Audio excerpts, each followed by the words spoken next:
MLB DFS picks Sunday, August 4th, the out of the base pass picks. Obviously, we know where people are going to go. They're going to go to Skeens. They're going to go to Wheeler, matching up against the Seattle Strikeouters. We're going to go a little off the grid. Matt Waldron is always out of the base path, the knuckleballer. You never know what you're going to get. You get good games, you get bad games. As I've said in previous podcasts, I wish he would use the knuckle more, but again, I'm not a knuckleballer. I can't tell him what to do. Rough outing in his last outing, but it was pretty much just a BABIP situation. It happens with the knuckle. Didn't use it that much. Nice thing about the knuckle and his diverse repertoire, fastball looked good. Sweeper was really good. All those other pitches were barely even hit, if hit at all. Got strikeouts on the fastball. It's always in play. He's facing Colorado, not a good team on the road. Worth considering, but he's never that cheap anymore.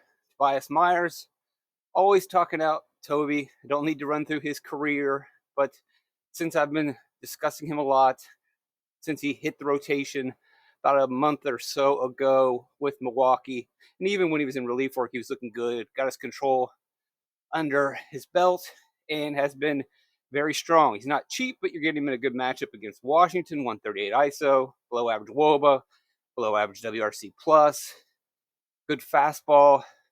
Myers in his last start, pretty solid. Didn't go as long as I thought he would against the Marlins. I don't know the specifics on why they cut him off after 4 innings. He only allowed 3 hits. The 1 run came on a solo home run. He did get 5 strikeouts in those 4 innings pitched. Good matchup. Toby, always in play. Doesn't get a lot of heat, doesn't get a lot of attention. Definitely provides upside against the Washington team. It's not very good. Another upside pitcher that also has a more likelihood of crashing, Spencer Arrighetti. Myers is safer. Waldron's a knuckleballer, right? We never can't use the word safe with him. Spencer Arrighetti can strike hitters out. He also can walk. Home runs have been a problem for Spencer. But he gets a matchup against Tampa. They strike out a lot against right-handed pitching, 24%, 32% over the last week. This is a place where he can excel. Not a lot of pop with Tampa, so we don't expect him to hit a lot of home runs, and he does have 10.2 Ks per 9. Really good stuff. Developing as a young pitcher.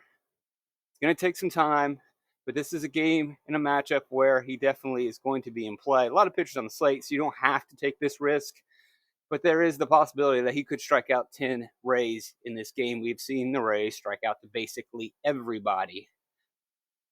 Edward Cabrera, speaking of the Rays, Cabrera in his last matchup at Tampa, we talked about this. Cabrera, similar to Arrighetti, home run concerns, giving up too many home runs, which is strange for a pitcher that pitches in Miami, but I believe many of those came on the road in unfavorable conditions.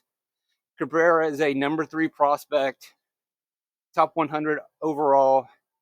ERA is high, but his xFIP is significantly lower. Talked about this last time. ERA near 7, xFIP down, 387 now. Was 4 before his last start. Again, talking about those home runs in my notes, I do have mentioned that he gave up 4 home runs at Cincinnati, so that definitely has hurt the traditional ERA. Like to see his strand rate normalize a little bit. Like to see his home run to fly ball rate come down closer to league averages, and that should happen, especially in good matchups. Now, this really is not the greatest matchup. 2 weeks ago would have been an awesome matchup against Atlanta, but it can work. We'll go a little bit more into detail with that. We'd like to see his strikeout numbers be nothing more. Great. Just don't walk hitters. Can he get strikeouts against Atlanta? Even though they're hot at the moment, 276 ISO, 347 WOBA, good WRC plus, they still strike out. And he is a strikeout pitcher and a right-handed pitcher. And he's going to face a lineup that's predominantly right-handed, except for Matt Olson. If Olson is alive, which he is showing signs of life, that is a concern. And Olson definitely could tag Cabrera in Atlanta and run this play. But then you've got Kelenic, you've got Rosario. You don't really have a lot of pop from the left-hand side, and it's a lot of righties. And although he hasn't been great against right-handed batters, a lot of that is, I believe, some of that home run to fly ball is just not going his way. Overall 234 xFIP against right-handed batters. Cabrera could absolutely make it work. But just like Arrighetti, these are young pitchers developing. There's going to be good days and bad days. A lot of risk involved with taking either one of them. Last guy on our list, Ryan Nelson, another young pitcher, slowly figuring things out. Number 6 prospect overall, 103 on the board. This month, 6 starts in July. Quite a lot of starts in July for Ryan Nelson. And across those 6 starts, a 349 xFIP. So about a run lower than his xFIP on the season. A .249 or 24 home runs per 9. Ks are up, the walks are down. He's got a solid matchup against Pittsburgh, 24% K rate, 131 ISO. Ryan Nelson is definitely probably undervalued at 5,500, especially coming off a start where he struck out 9 hitters, only allowed 2 hits, across 7 innings. Trending in the right direction. Like I mentioned, strikeouts are up. Everything is going pretty well for him. I don't understand why it's 5,500 against Pittsburgh. I guess maybe compared to other pitchers on the slate and not taking in his recent growth.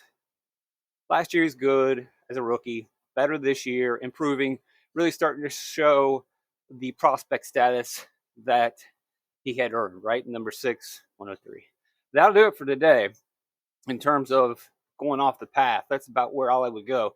Really like Nelson if you're saving and pairing him with one of the expensive guys. Knuckle's always the knuckle. Toby's always pretty safe and in a decent matchup. These would be your boomer bust, very unconventional Arrighetti, Cabrera. I don't think you necessarily need to go there. Cabrera might be a little bit out there the way that Atlanta is playing recently. Thanks for joining me. Like, subscribe, share.